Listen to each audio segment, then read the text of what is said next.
ここは1980年代のアメリカの田舎町。平穏な日常は奴らの襲撃で終わりを告げるんだ。そう、エイリアンの襲撃である。町はエイリアンに封鎖され、軍の救援も期待できない絶体絶命の中、取り残された一般市民は、家電やガラクタを銃に改造してエイリアンに立ち向かう。そんなイカれた抵抗者たち。そいつらの名前は、ザ・ホールドアウト。とんでもなく狂った魅力的なコンセプトで、さらにはヤバい数の魔改造銃が出る新作協力型 TPS。それがボーダーランズの元開発者が集まったラッカスゲームズが作るこのゲーム。タイトルもそのままでザ・ホールドアウト。今度は地球で100%だぜ。そんなこのゲームの開発初期テストに参加してきたので、どんなゲームか早速紹介していきますぞーい。今回のテストは避難所にたどり着いたところからスタート。ここでキャラクター選択。まだキャラ選択画面は完成してないのでこんな感じで紹介するけど、今回は4名の一般人が使えました。自動車整備士と思われるレッド、自宅警備ロッカーと思われるオッター、そして医療関係と思われるジャッキーと、猛獣ペット使いのホリーが選べて、それぞれが固有のアビリティを持ち得意な戦い方も異なります。畜生、こんな濃い奴らのどこが一般人なんだ。いやいやテキサスではこれが普通ですぞ。くそー。そんなわけで今回は初回ってことで、回復系のアビリティを持つジャッキーさんで遊びました。アビリティもスキルツリーでどんどん変わっていくのですよね。そういうことになりますな。キャラを選択したら次はミッション選択。これってどんなジャンルのゲームなのですか？基本はセッション形式の協力型シューター。それに脱出やサバイバルクラフトや街づくり要素まである意欲作です。協力脱出 PVE 例がついに来たー。今回のテストでは3つのシナリオが遊べました。もちろん何回も周回は可能。当然製品版ではこれよりも多くのシナリオが遊べますぞ。まだこの画面も開発中ですね。シナリオの開始前はコミックであらすじを教えてくれます。どうやらこれはある程度進んだステージの模様。街に残った科学者がエイリアンの対抗手段を研究するが、そのエイリアンに襲撃されさらわれてしまった感じ。だがそうは問屋が下ろさない。人々の暮らしを守る暮らし案。ホールドアウツの出撃です。こんな感じで協力プレイでミッションをやるんだけど、実はこのゲームはソロでも遊べる仕様です。自分を含めて我がチャンネルの9割のリスナーはぼっち。まずはちゃんとソロで遊べるか確認したいと思いますぞ。でもイワンコフはいきなりレジから火事場泥棒したことを見逃しませんよ。やべえバレた。でもまずはこれ何をやるのですか？ああ、いきなりミッションポイントに行っても良いけど、まずは探索してクラフト素材を探すのがセオリーですな。エイリアンに襲撃され人々が避難したい仲町。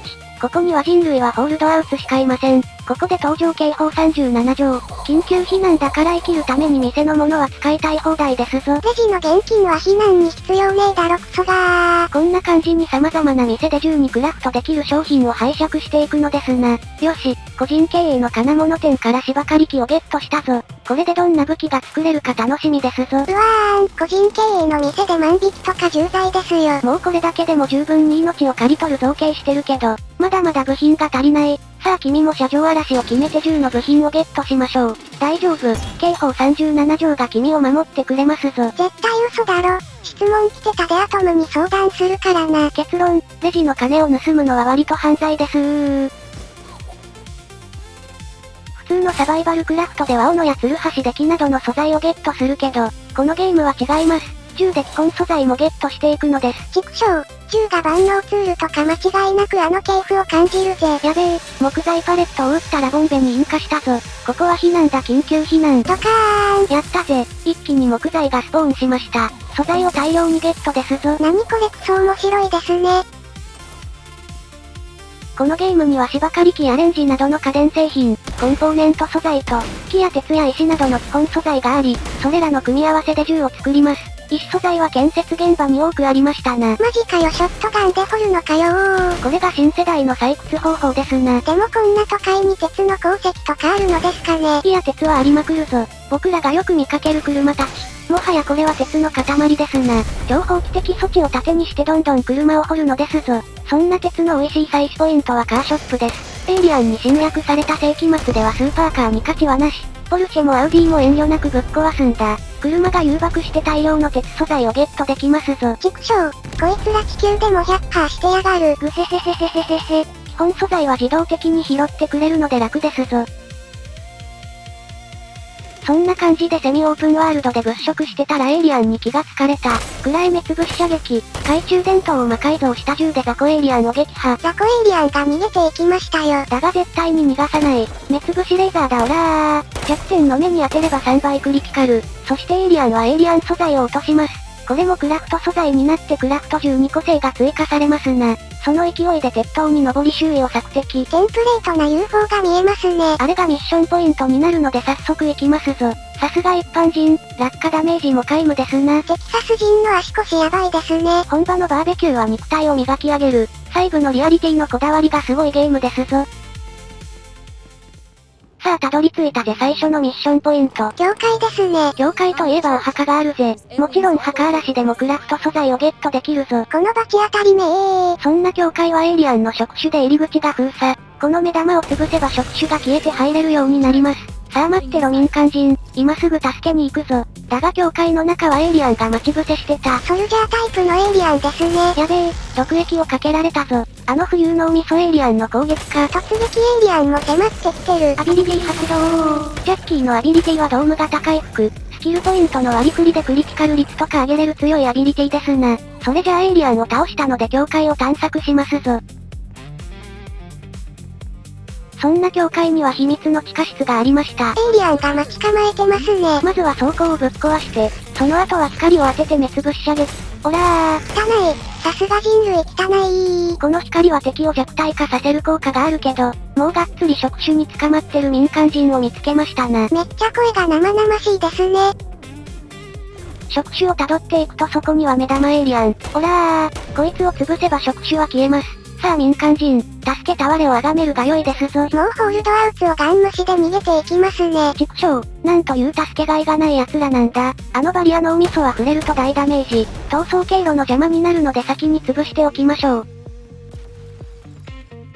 こうして今度は護衛ミッションに移行します。エイリアンから守りつつこいつらを避難バスに誘導するのです。でもエイリアンも待ち伏せしていますよね。だが自分は初期武器に焼夷ショットガンを持っているぞ。オラー、脳みそを燃やし尽くしてやるぜ。おっと危ねえ。ローリングで緊急回避。その間に民間人はバスダイブして避難。無事にミッションを終えたのでソルジャーをショットガンで燃やしますぞ。焼夷ショットガン強え。そう、このゲームには属性武器もあるのです。このゲームは銃は3つまで装備が可能。もちろんレアリティも存在します。そしてこんな感じに属性まであるのです。ファイアにクリオにショックにコロッシブ。やっぱりゴリゴリにあの系譜じゃんかよー。ぐへへへへへへへ。ここで銃の造形を見てみましょう。ピストルをライターの火で炙る。これだけでファイア属性の完成ですぞ。マジかよいくらなんでも雑すぎるだろ。こらー、まだアルファなので仕様は決定してないと思うけど、ファイア属性の特徴は持続ダメージ、そして燃焼状態の敵にさらに大ダメージを与える感じでした。燃やされるエイリアンがかわいそうですね。そして電子コンロを魔改造した銃。これが妙に火力高めのファイア属性で笑いました。俺たちの普段使う家電はこんなにも殺傷力があるんだよ。オラー。畜生。電熱コイルを使う家電は全部規制だー。掃除機だって危ないぞ。掃除機とコンプレッサーと圧力ボンベ。これらを組み合わせれば即席のクリオ属性だ。一体どういう原理だってばよ。熱交換。すべては熱交換でホニャララすればいけるはず。そんなクリオ属性の特徴は凍結粉砕大喝采。凍結状態の敵に近接当てれば大ダメージになるっぽい。結構な面白属性ですね。そして凍結した敵にファイア属性当てたらダメージが増えたので、もしかしたら妖怪バイプッシュな元素反応的な仕組みもあるかもね。謎は深まるばかりですね。ショックとコロッシブは今回のテストではそんなには試せなかった。ただ挙動を確認するとショックは一定時間麻痺させるっぽい。そしてコロッシブは持続ダメージ。さらに装甲持ちの敵に特攻がある感じでした。見よぐずぐずに崩れていくエイリアンの姿を。うわーん、やっぱり毒兵器はコロッシブだったー。民間人を助けてもまだまだステージは終わらない。デススターみたいな宇宙要塞がありますね。きっとあれがエイリアンの総本山。ホールドアウツが乗り込んで100%する未来が見えますぞ。ガクガクブルブルー。次なるミッションポイントにたどり着いたホールドアウツ。だがその倉庫には大量のエイリアンが待ち構えていた。やべえ集中放火を受けてる。ジャッキーのアビリティで耐え忍ぶんだ。もういろんなものがエイリアンに壊されて100%状態になってますね。畜生、レーザー兵器は条約違反ですぞ。ダメだ、この武器じゃ太刀打ちできない。今は逃げろ逃げるんだよー。畜生あいつら絶対許さない。お前らが未来銃を使うならこっちは人力銃ですぞ。そんなわけでクラフトタイム。素材が揃っているならこのゲームはどこでもクラフトが可能です。必要素材がどこにあるかわからないって、そういう場合はトラック機能。必要素材のリストを作るだけではなく、入手方法もプレイ画面に表示させておくことができますぞ。何これすごく親切ですね。武器の強さは自身のレベルとコンポーネント素材のレア度で決まります。今回のテストのレベルキャップは50、レベル40以降に最高品質の武器が作れるようになりました。さあ空き缶とダイナマイトと釘でグレネードを作るんだ。これガチのやつだ。良い子は絶対に真似するなよー。楽器店からトランペットを拝借してダブルバレルと合体だ。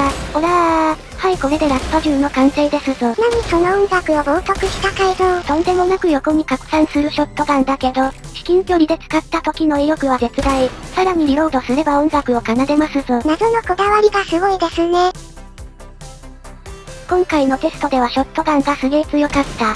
既存のショットガンを改造したレボリューションは連射速度がすごい。やべえ車に引火した。ドカーン。巻き込まれたエイリアンは爆裂資産。もはや家電の改造関係なく地球の兵器でいけるのでは。畜生、お前のような勘の良いイワンコフは嫌いですぞ。けど属性なしの武器はこのゲームではノーマルと言って、スライディング射撃だオラー。属性による特殊効果が付与されていない分、単純にダメージが高い武器が多かった印象ですな。ノーマル属性が実は最強の未来が見えますね。見ろイワンコフ、エイリアンのテクノロジーを使ってこんなすごい銃が作れましたぞ。基板がむき出しとかまさにロマンの塊ですね。そんな最新テクノロジーの銃はまさかのサーマルスコープ。ぐへへへへへへ。これで遠距離狙撃を決めますぞ。でもこれ弱点がわからないですね。大いなるテクノロジーには大いなる代償を伴うのだよ。けど弱点に当たれば大ダメージ。1000ダメージを超えたー。オラー。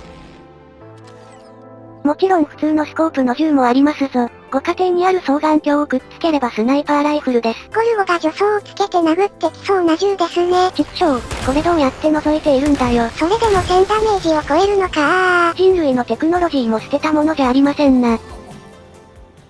アメリカが誇るテクノロジー、それがダクトテープ。もうダクトテープがあれば何でも作れますぞ。ちなみにこのゲーム、ダッシュしながら腰打ち射撃もできます。なんだこれ妙に火力高すぎるだろ。これがエイリアンも恐れるダクトテープの火力ですぞ。何気にこれスコープもついているので、序盤中盤終盤隙がない銃ですな。そりゃアメリカ人はダクトテープを信仰するわけですね。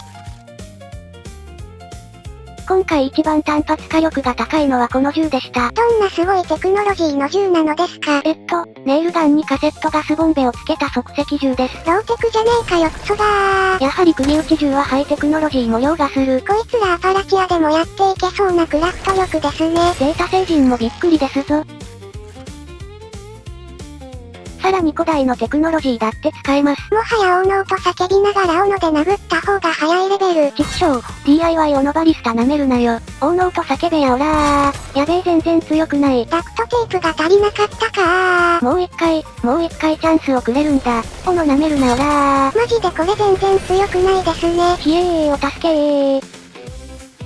ちなみにエイリアンの内臓も銃の部品になります。マジで何でもありのゲームですね。ただこれ、ものすごく弱かったですぞ。おそらくこの銃からさらに銃を作るための中間素材な気がした。ガチの銃からメタの銃までよりどりみどり、エイリアン素材を組み合わせたら何千通りの銃が作れる。それがザ・ホールドアウツです。本当にあのゲームの DNA をひしひしと感じますね。やっぱりこの銃弱すぎる。ガスボンベファイヤー銃で応戦だ。これもどの家庭でも作れる銃ですぞ。範囲攻撃の銃まであるのかー。よしエイリアンは殲滅できた。囚われた民間人を救出してから、護衛しつつこの場所から脱出するのですぞ。お前ら早くバスに乗れー。バスダイブしろよ悪しろよー。あとはレーザーエイリアンだけだな。無事に帰宅するためにここで家電のサビにしてやりますぞ。オラー。そんな感じでエイリアンを殲滅したら、バスの襲撃警報が出た。ブレインロット襲撃って出てますね。増援が来るのか、簡単に和解してくれないってことですな。体力を回復して迎え撃つといたしますぞ。おいイワンコフ、やべえエイリアンが出てきた。妙に素早いし動きもキモい。おっと危ねえ。ここはお手製のグレネードを決めるしかない。オラーぐわー。なんだよ爆発範囲広すぎるじゃんかよー。これで脱出失敗全ロストですか？いやリスポーンできるみたいですな。装備品は失ってないぞ。そんなわけで死亡時ペナルティを調べるべくわざと攻撃を食らう。どうやら装備しているものは死んでも落とさない。それ以外は全部落とすって仕様ですね。もちろん回収も可能です。回収前に死ぬと今度こそ全ロストって仕様っぽい。脱出ゲーにしてはかなり緩い感じですね。バスを攻撃する巨大エイリアン。今度こそ気をつけてグレネードを当てるんだ。このゲームではグレネードはクワガジェットと言います。こっちも3つまで装備が可能。攻撃系のガジェットから補助系のガジェット。銃と同じくらいに様々な種類がありますな。巨大エイリアンもだいぶ削れましたね。あともう少しかな。おっと危ねえ。毒液吐いてきたー。だがそれが命取り。その隙にショットガンを決めて巨大エイリアンは短い生涯を終えたのです。おお、かなりの素材と金をドロップしましたな。バスは壊されたら負けになるのでついでに修理もしておきますぞ。これで一件落着ですね。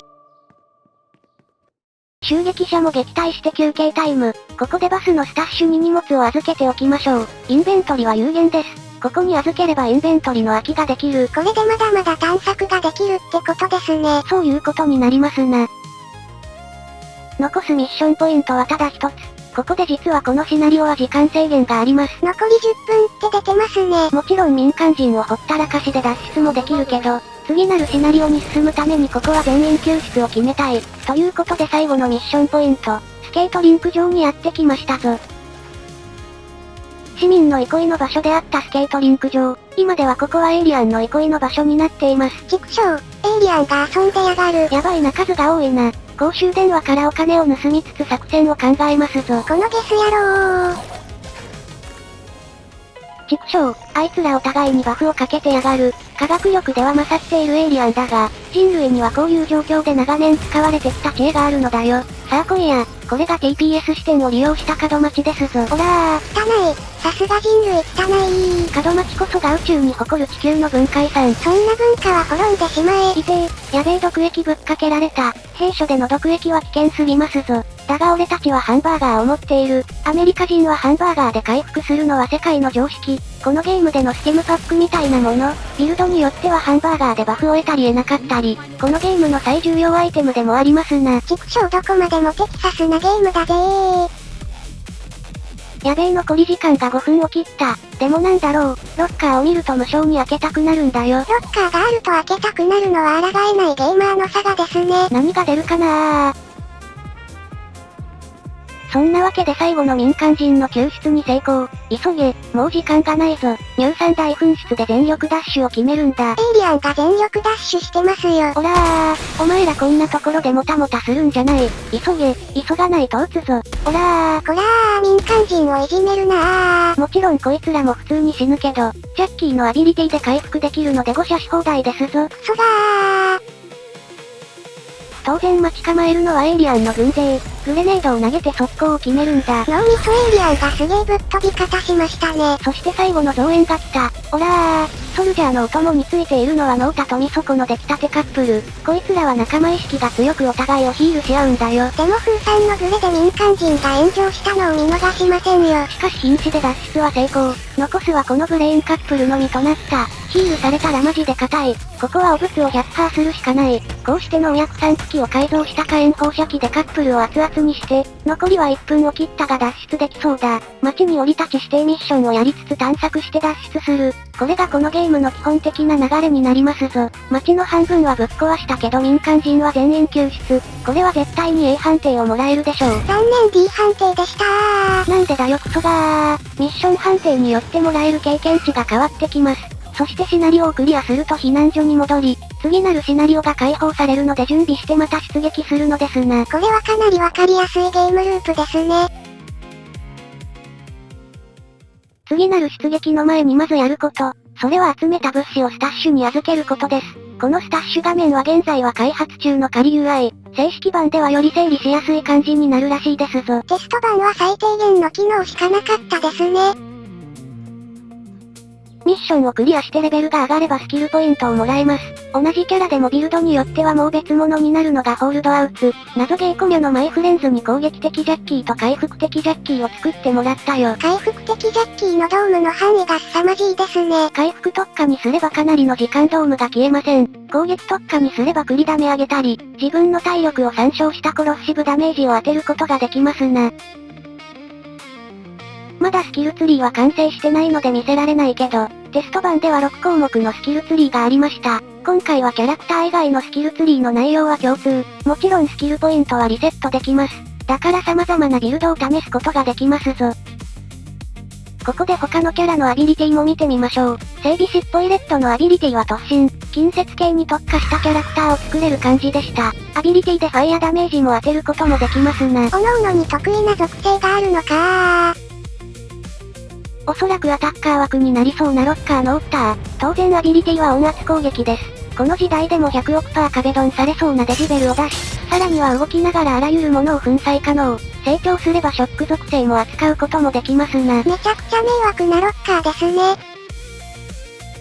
君写真とは違わないと言われそうだがめちゃくちゃ可愛いのがホリー。その可愛さはペットのロキシーに集約されています。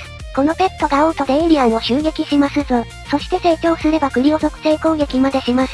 もちろん攻撃対象を選ぶこともできますぞ。エイリアンより強い犬とかヤバすぎだろう。脱出シューターで馴染みのタスクもこのゲームにあります。避難所には様々な住人がいて仕事を請け負うのです。おそらくこのタスク画面も開発中だとは思うけど、タスクが進めば特別なスキルツリーがアンロックできそうな雰囲気でした。ホールドアウツ並みにこいつらも個性豊かですね。ちなみにレベルはキャラクターごとに個別です。ジャッキーをレベル50まで育てても、レッドにキャラを変えれば最初から育て直しです。めんどくせー。こらー。でもボーダーランズでもめんどくさいと思われたキャラ育成。このゲームでは街づくり要素で緩和できるのです。なんですとー。それがこのゲームのもう一つの特徴、避難所の復興要素。エイリアンに追われた人々を受け入れて、街づくりをして全キャラ共通のバフ効果を得るのです。建てる施設によって様々な効果を及ぼすのですね。最初は何もない避難所だけど、ステージで集めた資材とお金で復興計画を立てます。そうすると指定した区間に建設予定地ができて、ゲーム内の日数経過で次々と建物ができる。そしてどんどんと避難所が新たな故郷になっていくのですな。なんだこれ面白い。他の脱出ゲームだと隠れ家のアップグレードがこのゲームでは街です。さあ君も資材とお金で新しい街を作り、その施設をぶっ壊して素材を大量にゲットするのですぞ。なんてことをするんだこのゲス野郎。そんなこのゲームの復興バフ。自分は移動速度増加の施設をマックスまで育てた。もうノーマル速度より体感2倍の速度になりましたな。他にも様々なバフがあるので復興も楽しみの一つですね。もちろんアイテムの受け渡しも可能。フレンド同士でアイテムを受け渡したり、ソロでもキャラ間でアイテムを受け渡せます。だから新キャラ育成は思ったよりも楽ですぞ。今回のテストはすげーレベルが上がりやすかったですね。レベルを速攻で上げるには周回決めて A 判定を決めるしかない。そんな周回でお世話になったのはこの壊れ武器。エイリアンの脳とトースター、そして丸の子を融合させた破壊兵器。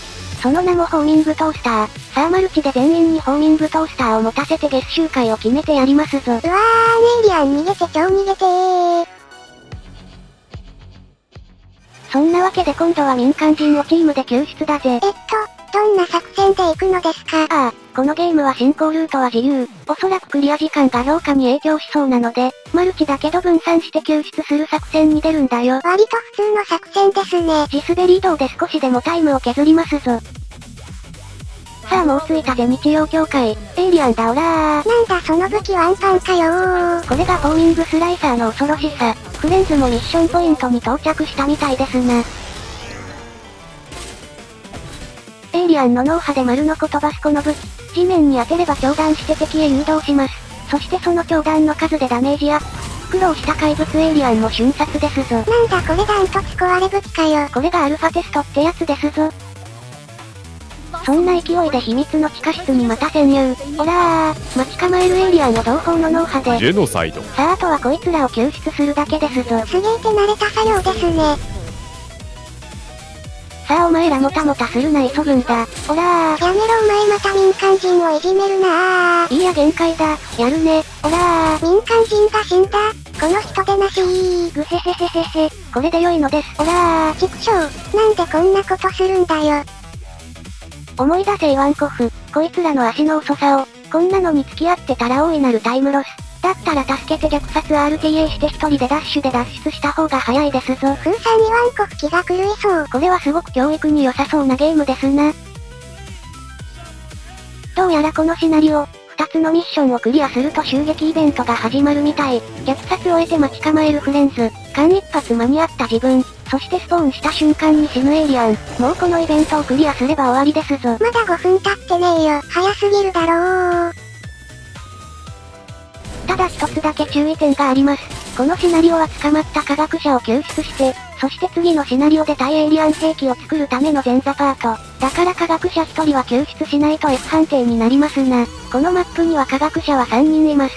選別分別大虐殺して1人を選択しましょう。これが超効率ホールドアウトですぞ。なんだそのキメラアント的な発想は、お前ら全員ミニチュアローズでやられてしまえよしこれで4分で平和的にクリアできた。クリア判定が楽しみですぞ。いやこれ絶対に D 判定ですよ。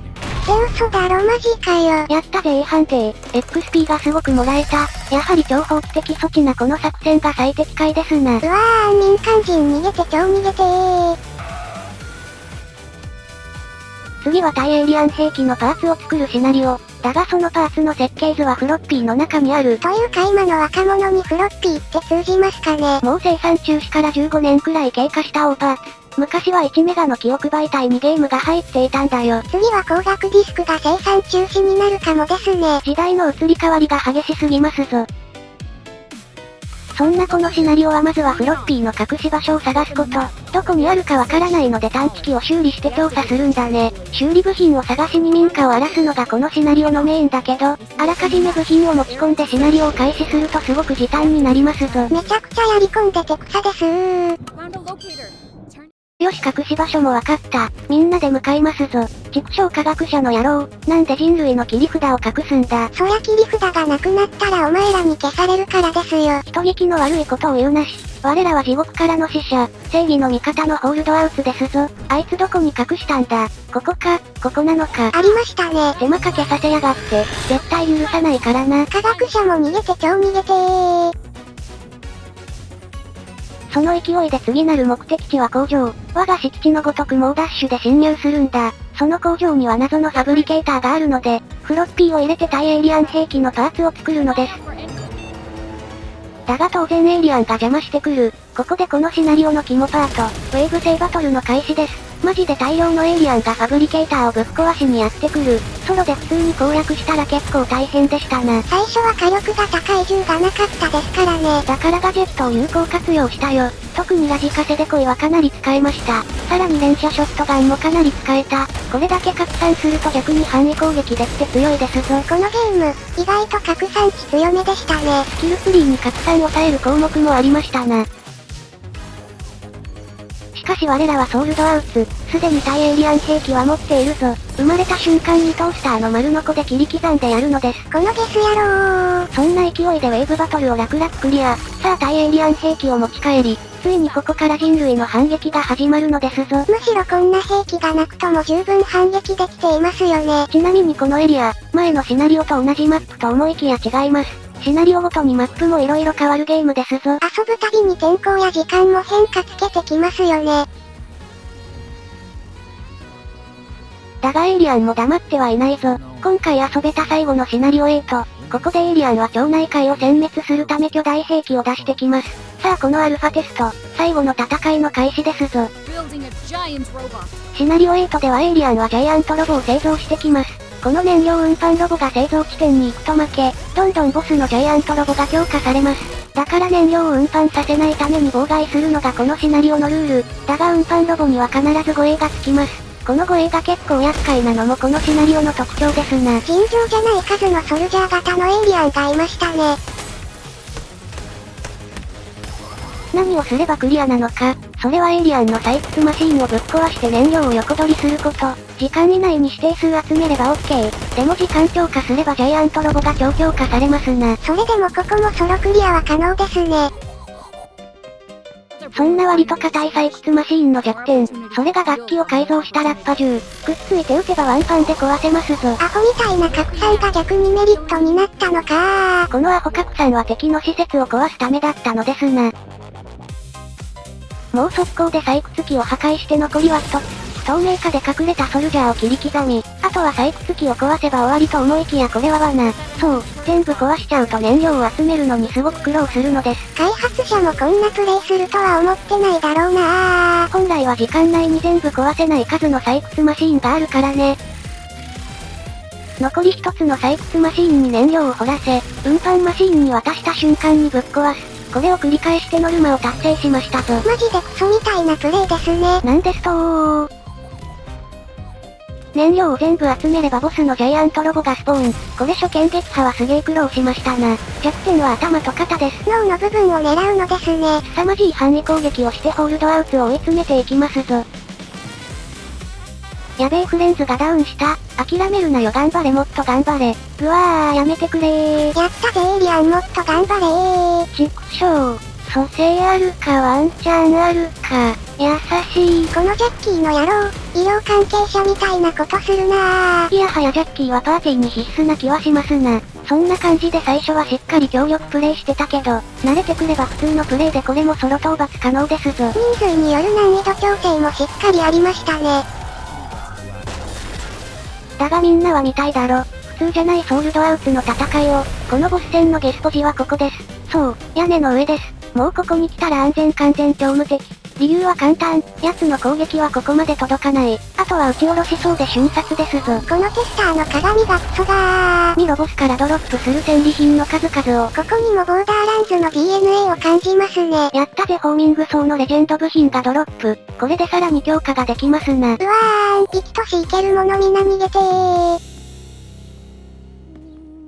でもあまりにも瞬殺で何が起きたか意味不明なことでしょう。だからゆっくり挙動を見てみるといたしますぞ。明るいとよくわかるけど、このロボ、背中にも脳があるのですね。本来は距離を取りつつその脳を狙います。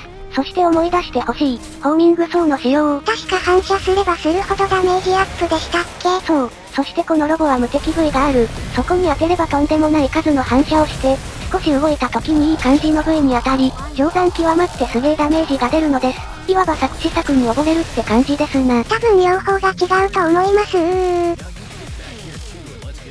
そんな勢いでこのテスト最後のシナリオもクリア。まさかの S 判定まであるとは思わなかったですぞ。じゃあやっぱり民間人は全員救出が正解では。謎が深まるばかりのこのゲーム。今後開発されるシナリオも楽しみですな。こらー、貴様ごまかすなー。うわねえ風さん、イワンコフこのゲームのこともっと知りたいですー。もう夏休みも後半戦、ピュアボーイの自由研究にも使えるこのゲーム。ぜひともトースターにエイリアンの脳みそを入れて経過観察してほしい。そんなわけで最後に簡単にこのゲームについて説明しますぞ。このゲームの名前はザ・ホールドアウト。現在パソコン向けに開発中のセッション型協力 TPS です。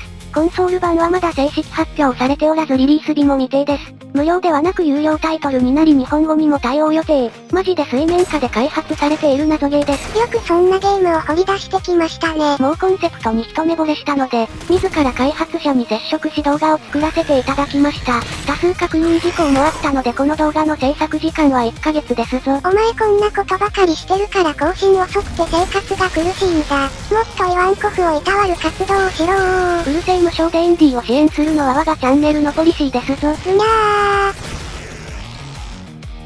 そんなこのゲームを作ってる会社はアメリカテキサスにあるラッカスゲームス。ボーダーランズやフォールアウトやエルダースクロール、ブームなどなど、我がチャンネルではおなじみのタイトルのベテラン開発者が集まった新興インディースタジオ。特にボーダーランズシリーズの開発経験者がめちゃくちゃ多い。気になる人は公式サイトを見てください。マジでレジェンドが多数在籍していますぞ。おそらく3年前くらいから作られているこのゲーム。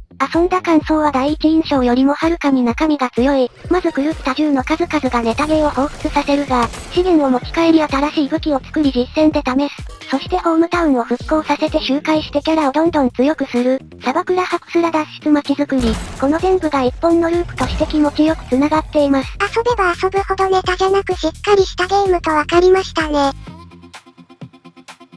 でも不満点もありましたよね。ああ、これはすげえわがままなことなんだけど、本音を言えば FPS 視点で遊びたかった。この FPS 強心じゃねー。うわー、いやこのゲーム銃が魅力的すぎるだろ。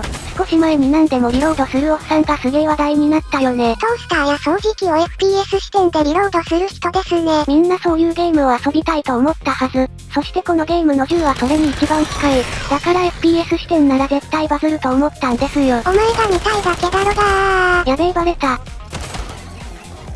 でも今作が TPS 視点なのは明確な理由がある。どういうことですか？どうやら FPS 市場はかなりの飽和状態で、協力型 TPS には隠された需要があると考えたみたい。会社設立時の記事にそれが書いてあって、ちょうどその後にヘルダイバー2が大ヒットしたので目論見は当たっていた感じだね。なるほどー。けどめちゃくちゃ売れたら FPS モードもワンチャンあるかも。さあ我の夢のためにみんなこのゲームをウィッシュリストに入れるのですぞ。この欲望垂れ流し込んだー。うわー。あとの不満点は今回のテストではカメラがキャラに近かったこと。この視野角おじさんがいや広い屋外ではそこまで問題ないんだけど、狭い建物だと探索しにくい。さらにこのゲームは敵が側面や背後に回り込むので、視野が狭いとフラストレーションになるんだよ。今後の開発で FOV スライダーが実装されたら良いですね。そんな勢いでテスト後はすごく長文なフィードバックレポートを送りました。相変わらずクソ重いプレイヤーですね。なんですとー。とはいえこれはまだ開発初期のアルファ版です。使用バランスグラフィックにパフォーマンス。今回見せたものは製品版までいくらでも変わる可能性があります。その上で言うならば、このゲームのコアデザインはすごく完成度が高い。あとはもう洗練させていく段階なのです。いつ出るかはわからないがかなり期待しても良いゲーム。今後も自分はホールドアウツを追っていくといたしますぞ。さあ俺たちの復興はこれからだー。これからだー。それでは皆さん、またねー。